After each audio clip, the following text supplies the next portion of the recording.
How to import pictures and videos on CapCut PC.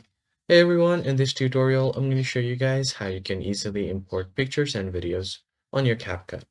First of all, you're going to have to open up the application, your CapCut, and once it's fully loaded, just wait for it to completely show you the home screen like this.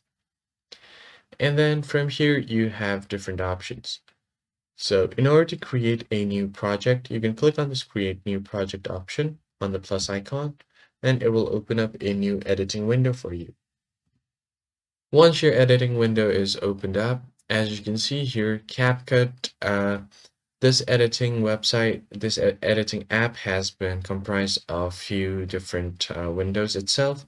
Here you have the timeline panel, then you have the editing panel on the right side. In the middle, you have the player, and on the left side, you have the media control. So first of all, you're going to have to click on this import option to import any pictures or videos, or you could just drag and drop them on this area right here. I'm just going to click on import. And then from here, you can select any video that you want.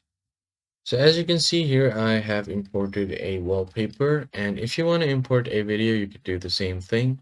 And go ahead and click on video. And then from here, you can select any picture that you want. So let me just import a video from here. So I'm just going to go ahead and drag it here, or just double click on it to open it. Now you've successfully imported this as well.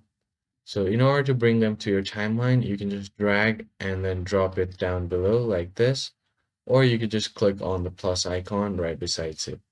That is pretty much it, guys. I hope this tutorial was helpful to you. I'll catch you guys on the next one.